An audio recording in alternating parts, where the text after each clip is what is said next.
How many eggs do you think you consume a year? The average American consumes 250 eggs per year, which comes to 75 billion eggs consumed in the United States. There's all kinds. You see free range, cage-free, organic, pastured, classified, unclassified. And the price can range from $1.49 a dozen all the way up to $7 a dozen. Is there a difference, and do you actually get something for that extra money you pay? Eggs explained in detail today on David Allinder's Food for Life.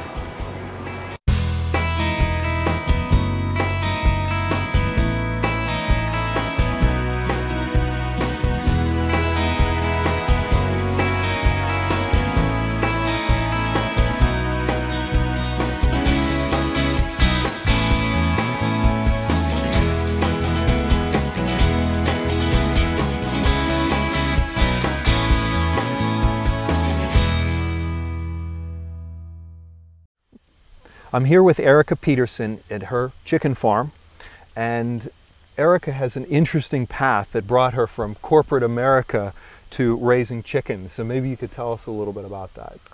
So a few years ago, my dad was really sick with cancer, and I was not well myself, and I started looking into the connection between food and health, and really starting to understand how important natural and organic foods were to maintaining good health. And from there, I started buying some foods from local farms, and I was also looking for soy-free eggs and chicken and other products like that, and that wasn't really available. So I had the opportunity to rent a local farm, and I started raising chickens for meat and eggs there. And then the next year I rented another farm, and now we've bought our own farm, and here we are. Now, the whole time you were doing that, you were doing a lot of research, in particular on eggs. Absolutely. I'm a huge researcher, and so I really looked into, you know, how the feed of the chickens affects the eggs, the environment of the chickens, all of the different components that go into making the most nutritious food. Well, that's what I'm excited about hearing about, is you teaching us about eggs and Sure. about the differences between the $1.50 a dozen USDA grade A eggs all the way up to the $5, $6 a dozen eggs, and whether or not there's a real difference.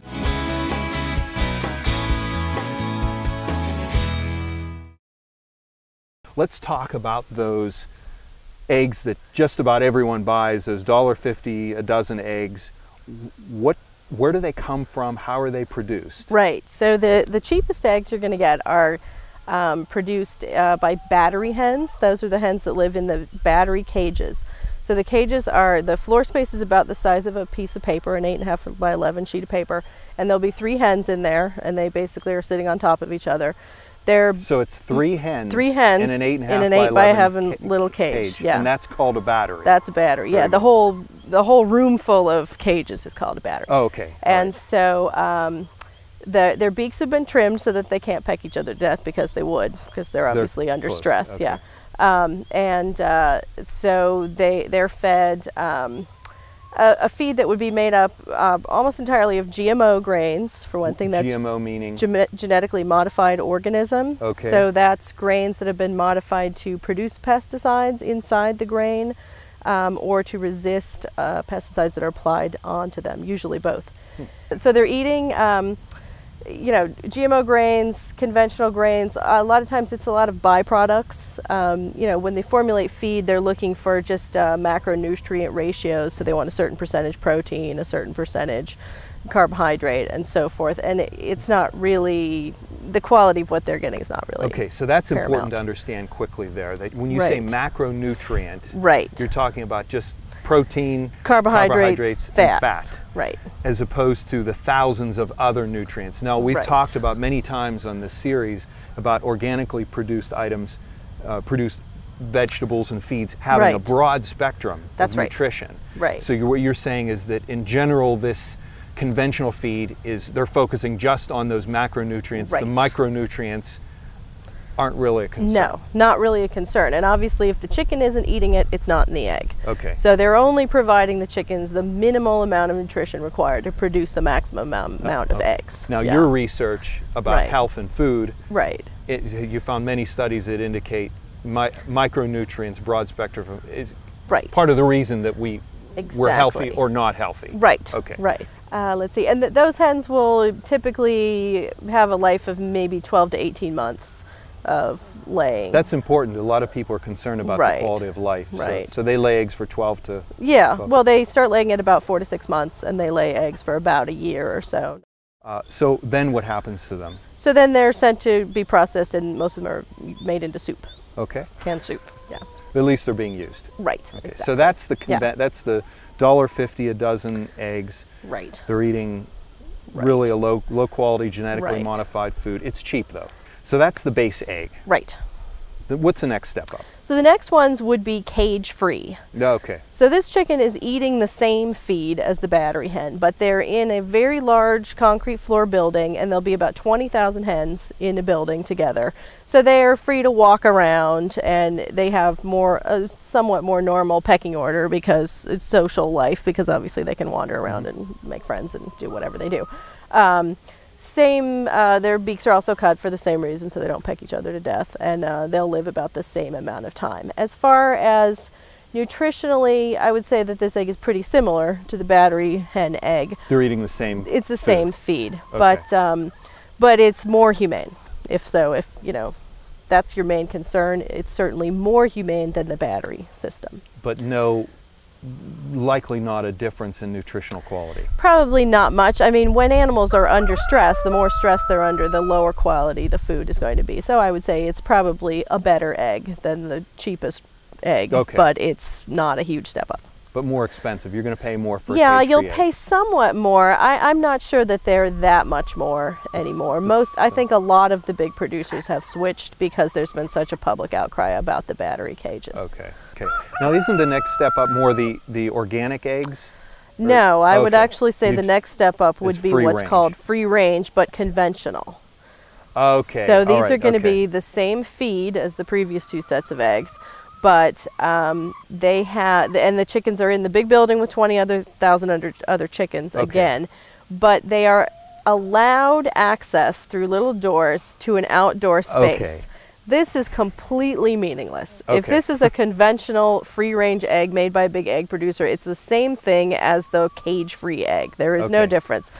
The So- chickens won't go outside because they stay with their flock. Okay, all right, and I got it's it. just, yeah. So we got cage-free. They're in a Right. building. Free Right. range. There's a door that some of them, they have the possibility to Theoretically, go out, yes. but they don't go because... They generally don't, and it Okay. only has to be just a dirt or concrete yard, and it's very small. You'd have to look up the square footage, but it's not very big. So minimal difference. Right, minimal difference. Between cage-free Right. and free range, USDA free range. Right, exactly. Okay. And so we'll get to the terms that most of your people farming like this will use in a little bit here, because Okay. we don't usually say free range because it's been defined in Right. such a way that it doesn't mean anything. So what's the next step up? So then that? your next step up would be an organic egg. Okay. And now by definition, those are cage free because organic does not allow the battery. Okay. The organic standard doesn't allow that. So now this is going to be a hen fed organic feed. It's going to be raised in the big building with 20,000 other chickens. It might be free range also by the USDA definition. Having that door with that little dirt But again, wall. that's Okay. not really relevant. So that will be, it's definitely a big improvement in terms of nutrition. And why is that?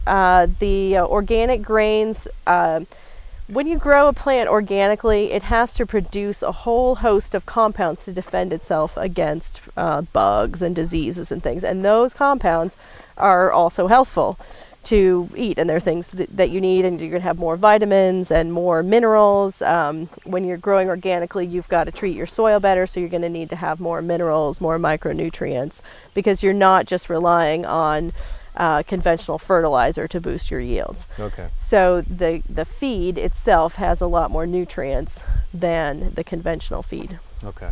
does. And we've seen many studies indicating that, or any food that's produced, any vegetables Right. or grains that are grown organically, could potentially have higher nutritional value and a broad nutrition value. So these chickens are Exactly. getting that higher quality food. Right. And then I would say, in addition, you're also, if you're buying that product, you're supporting organic agriculture, which has a whole bunch of other benefits to the environment and Okay. the economy and all that. So with the organic Right. egg, there's an issue with the chickens being treated a little bit better. Right. Yeah. And they're fed better food. Right. Right. And it's a little bit more environmentally exactly. beneficial. Yeah.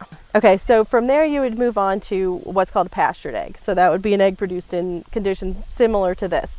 There are some fairly large pastured egg producers, but it's the same kind of system. They have a movable coop like we do, and you move the chickens around on fresh pasture, so they're getting both their feed and, or whatever bugs and grass and other plants that they're eating out on pasture. I'm watching these chickens right in front of us. They're eating bees. One just ate a stink bug. See, there you go. That's right. Yeah, they like stink bugs. There's food here for them besides. Right, they find all kinds of things. So the eggs that you're going to get from pastured situation are going to be higher in fat-soluble vitamins like vitamin D, vitamin E, vitamin A. So the eggs from a pastured hen are going to have a lot more micronutrients. They're going to have a lot more fat-soluble vitamins because the hen's diet is just a lot more varied and contains a lot more of those nutrients. Right. Now, is a pastured egg always an organic egg? No, it is not. Most pastured eggs are not organic. Organic feed is significantly more expensive than conventional feed. Organic feed is going to be about 2 to 4 times more expensive than conventional feed, depending on what the ingredients are and various other parameters. But so that it's the biggest part of the cost of the eggs is the feed. So that's going to be a big price difference between organic and conventional. Okay, so you have to understand that when you're getting a pastured egg, it's probably eating conventional.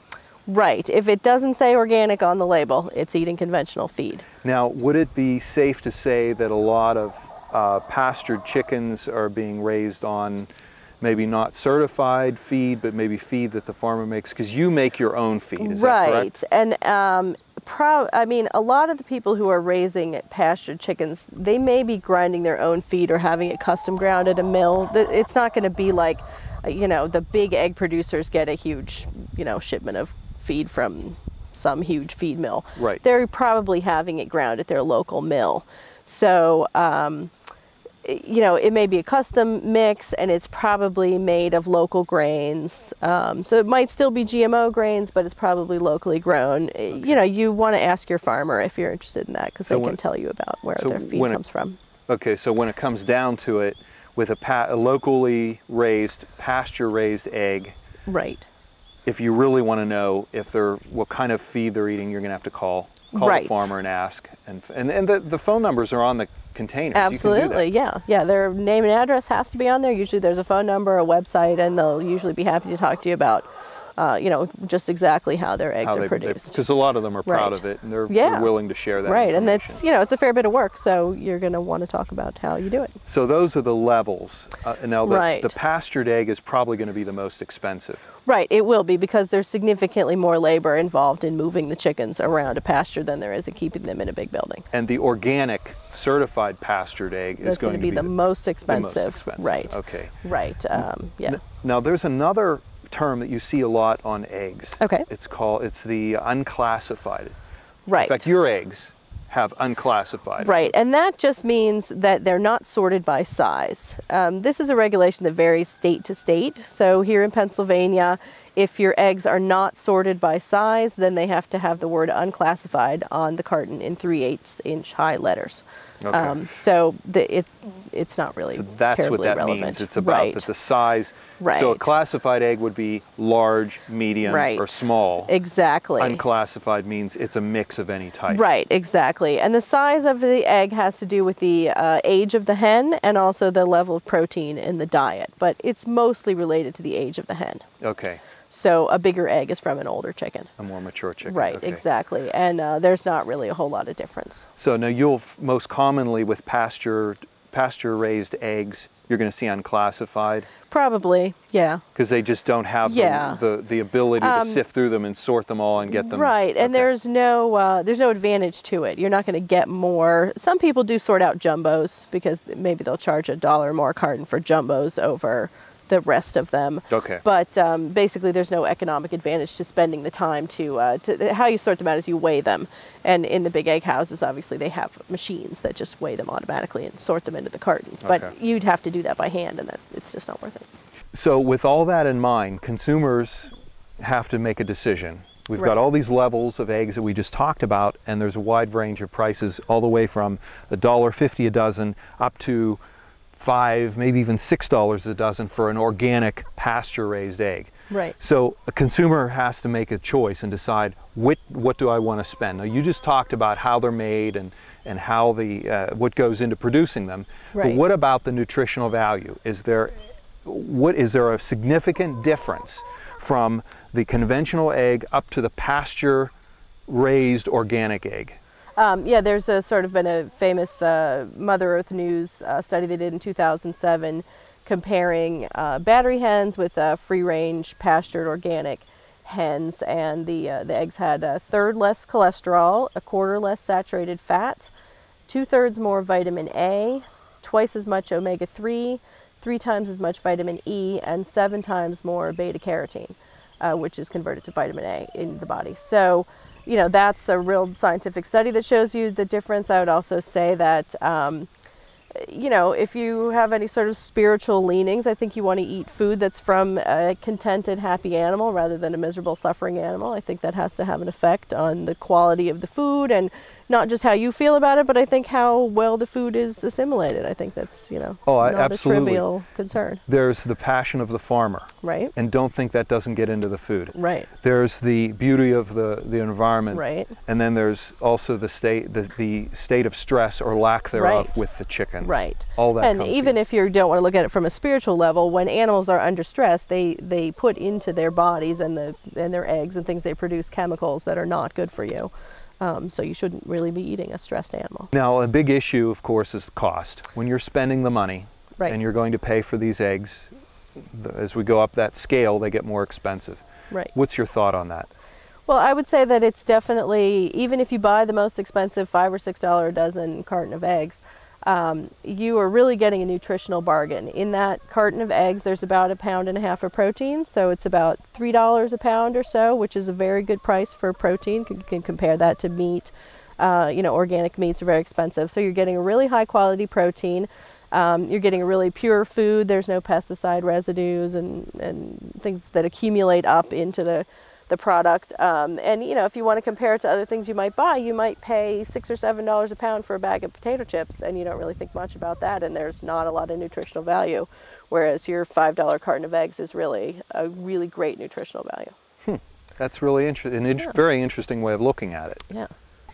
Erika, thank you so much for sharing all of this incredibly detailed information with us, because I think we really need to know what we're buying when we buy eggs, because every time we put our dollars out to buy this egg or that egg or a different egg, we're making a vote. We're voting with our dollars as far as what the stores are going to provide for us. And also we're making choices that affect our bodies and affect our health, which is what you started with saying. And that's what Right. got you into this.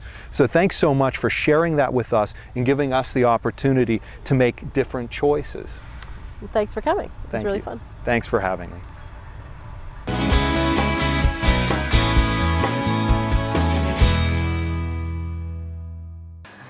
I'm here with Dianna Knapp in her backyard in the city of Pittsburgh. And Dianna has chickens. I have 5 hens. And I think a lot of people would like to be able to, a lot of people are beginning to think about how nice it will be to have fresh eggs and to raise chickens in their backyard. Well, Dianna's actually done it. So she's going to lead us through the process of actually having chickens in your backyard. So first question, where do you get them? Well, I ordered them mail supply. You can get them at farmers markets sometimes. You can get them at auctions sometimes. But when you're ordering, when you just want a few, and I got them delivered through the mail. So I ordered them over the internet. Now, what kind did you get? It depended on mostly what kinds were available on what date when they were being hatched. But I got 5 different kinds because I really got them as pets. I have an Americana, Barred Plymouth Rock, Rhode Island Red, Blue Cochin, There's a whole variety of them. Now, I do, these all are different ones. These are specifically, though, cold weather. They are. Cold weather chickens. Yeah, cold weather hardy. They are. They So have if you- small combs. Okay. And they're perfectly fine to be outside all winter long. So that's kind of the indicator. If it has a small comb, it's Usually, more. yeah. Okay. All right. Yeah. So if you live in the Northeast, like we do, Yeah. and it gets cold, it goes down to -5 on Yeah, occasion. there's some varieties that are more cold tolerant than others. Okay, so that's important. So you ordered them, Yeah. and they came by mail. They came by mail. My mailman delivered them to my house. Very All good. 5 of them fit in a little box Little this box. big. Okay. So they had a little gel pack in there for for nutrition, and a little heating pad. So they were happy, and They were came happy. out healthy and so on. Yeah, and Now, what do you do next once you get them? I kept them in. I had to keep them in the house because they can't be outside. Okay. Because they need the heat to be between 80 and 90 degrees. So I had a little kiddie swimming pool with a heat lamp, and their water and food. And they were very happy in my basement, and they got handled a lot. And so then they got to be So very they're used friendly. to people. They're friendly. Yeah. So you, as you said, you wanted them as pets as well as for eggs. Exactly. Okay. So 2 months inside the house. Yeah, and then during the 2 months, my husband built this wonderful chicken coop, Okay. and mostly out of recycled scrap things that were around. And so then they moved outside, and they didn't need the heat lamp anymore. They're just little They're tough ready birds to go. now. So tell us about the chicken coop itself. Okay, so I think the first thing, most important, is it's shelter for them. Okay. It's all enclosed. So you've got a roof, There's no a- rain. Yeah, it's dry. perfectly dry in there. Okay. Yeah, so this is their nest box. So they come in here, and they're really particular about it. They come in here to lay their eggs. I have 3 nest boxes for 5 chickens, which is more than adequate. They all seem to prefer this box. Rarely is there ever an egg in that box. You never know why. It's just, No, it's that's the just chicken's their favorite prerogative. one. Yeah, and And there's an egg right there's there. an egg right there. So anyways, and this right here was ventilation at first, but now it's built so it has a light because they need at least 12 hours of sunlight a day to lay eggs. Or light. Yes, So in the well, winter they're not going to get sunlight. Yeah, it's fake sunlight. Yeah. Okay, very good. And it's on a timer, so it comes on. It's like 4 o'clock in the morning. Okay. So they're up early. So that keeps them laying eggs. That keeps them So laying this eggs is your light all box. year long. Yeah, and the only times they don't really lay eggs is if they're molting. Okay. So. And How that's often when do they molt? Once or twice a year, they lose feather. They're pushing old feathers out. So sometimes Getting fresh feathers. The first time that they were molting, I looked out here and I thought, oh my gosh, there was a disaster here last night because there were feathers just everywhere. Okay. But they were just losing feathers and growing new ones. Well, let's take a look at the rest of the. Come on in. Let's So take this a look is at the rest of the. a really simple latch on Oh it. yeah, very good. A little locked. So So what does it look like inside the coop? I see you have large doors. This is what, just for cleaning? this is for cleaning. Okay. Yeah. So it really only needs cleaned about good cleaning once a week. Okay. And so I just come out here with my wheelbarrow, and I kick up this little ladder here they run down, and I literally put the wheelbarrow up here, sweep it all out. Put it in a trash bag and throw it away, or? No, I actually compost it. You compost it, Yeah, okay, because very I have good. a big garden. Yeah, it would be great to compost. And what's in here mostly is that's just shredded paper. Shredded paper and wood shavings. Now I also see you have a water dispenser and a food dispenser inside. Yes. So that's something you're going to have to buy. Yeah, and I think they were like $10 a piece. Okay. And no big deal. Now I will water. say one thing. On the water is on that little pedestal, and I use that in the winter. That's a heater. Okay. Because you to don't keep it ever from want their water freezing. to freeze in the wintertime. That's important. So Yeah. get a chicken water dispenser that has a heater, or do no, they your were own. separate. Yeah, Yeah. they were separate. That's just like it looks like a little tin drum, and Okay. it plugs in. Now the food. How much food does your dispenser? This will last about 3 days for Okay. them if I fill it all the way up. Okay. And yeah. So, and it's the original one. I've had it since for a couple years now. All right. So this part of your chicken coop is your completely enclosed It is. run yard, and we have some chickens down here that are eating some sunflower seeds, which Yeah. which is like chicken ambrosia. It Look at them is. going. They're happy down there. Yeah, and it's enclosed because there's raccoons. Sometimes there's rats. They're coming very often. after their food. They're coming after their feed, right? And they try to get to it. And So- the eggs have to be collected. And the eggs have to be collected because you don't want them, sitting on their eggs because then they think they're going to hatch them all and they quit laying. It's called what? Being broody. Broody. Yeah. Okay. So if they get 3 or 4 or 5, a certain number of eggs, in their... They'll have a clutch of eggs. They'll think that they're going to hatch these eggs. So they stop laying They'll eggs stop. and they sit on them. Okay. Yeah, and and you want to there's- keep that. So if you keep the eggs out every day. And I usually check twice a day. Okay. In the morning and then, you know, later on in the day. And there are some breeds that are more broody, you know, tend to be broody than others. Okay. Yeah. Which So- breeds tend well, to be I have more- an Americana, and she's the only one that's ever tried to be, you know, lay eggs, or sit on and hatch some eggs. So look out for those Americanas. Yeah, but they do lay those green or blue eggs. So. Which is kind of nice. Yeah, and people like that. You get color. You Yeah, they're green and Easter brown. eggs. Yeah, chickens. So Yep. these chickens aren't organic, like certified organic. You're not No, raising them mine that aren't. way. I'm not raising them for that. I like to know what they've eaten, because I know, you know, they're only eating good food, so I know they're good.